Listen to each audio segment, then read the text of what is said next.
Hi, welcome to On This Day in Tudor History with me, Claire Ridgway. Now today I'm taking you back to the reign of Queen Mary I. For on this day in Tudor history, the 25th of August 1554, Thomas Howard, 3rd Duke of Norfolk, magnate, soldier and uncle of Queens Anne Boleyn and Catherine Howard, died of natural causes at his home of Kenninghall in Norfolk. He was laid to rest in St Michael's Church, Framlingham in Suffolk. I'm going to share with you today an excerpt from my book, The Fall of Anne Boleyn, A Countdown, which gives an overview, a brief bio of this Tudor man. Thomas Howard was the eldest son of Thomas Howard, 2nd Duke of Norfolk, and of his wife Elizabeth Tilney. He was the brother of Elizabeth Boleyn, née Howard, and so was uncle to Anne Boleyn. Howard's father and grandfather had fought on Richard III's side at the Battle of Bosworth, but Howard was able to work his way back into royal favour for the Tudors by fighting for the crown against both the Cornish rebels and the Scots in 1497.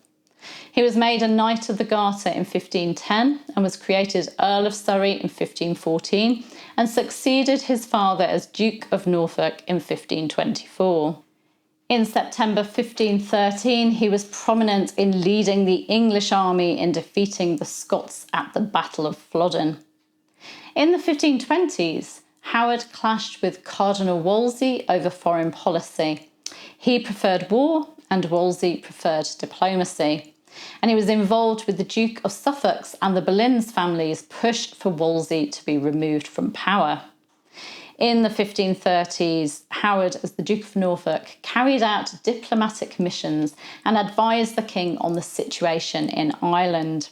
As Lord Steward of England, he presided over the trials of Anne and George Boleyn, his niece and nephew, in May 1536.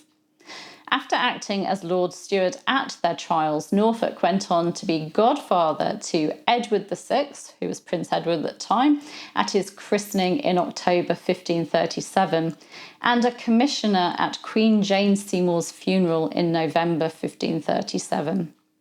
In 1539, he was chosen to go with the Duke of Suffolk to meet Anne of Cleves at her arrival at Dover. And in 1540, during Cromwell's arrest in the council chamber, it was said that Norfolk tore the St. George from around Cromwell's neck. And certainly he was very much involved in the plot against Cromwell. When the king's anger turned on the Howard family after Catherine Howard's fall, Norfolk was fortunate in escaping punishment. He went on to serve the king in the war against the Scots in 1542, but his pro-French stance caused him problems when the king became keen to go to war with France. He served the king in France as Lieutenant General of the army besieging Montreuil, but was rebuked by the king when he withdrew. On the 12th of December 1546, Norfolk and his son Henry Howard, Earl of Surrey, were arrested and imprisoned in the Tower of London, after it was alleged that Surrey had displayed the royal arms and insignia in his own heraldry. Surrey was found guilty of treason on the 13th of January 1547 at a common inquest at Guildhall, and Norfolk was attainted on the 27th of January.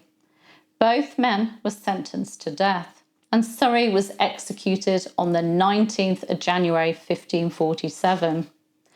Norfolk was lucky. The king died before the former's scheduled execution date.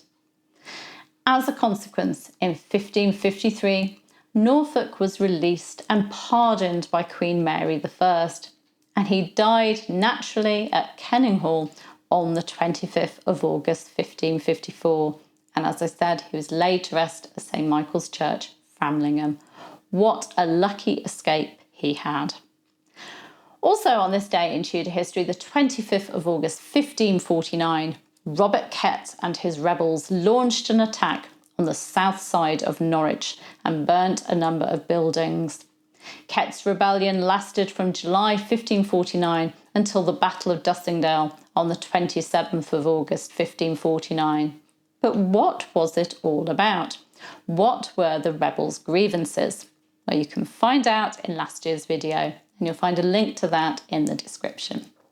Thank you for joining me today. I do hope you're enjoying these videos. You can subscribe round about there. There's a button, you can press it. You can hit the bell to be notified as these videos go live, and you can give me a like and leave me a comment. I'm very grateful that you're watching and enjoying my work. Thank you. Bye-bye.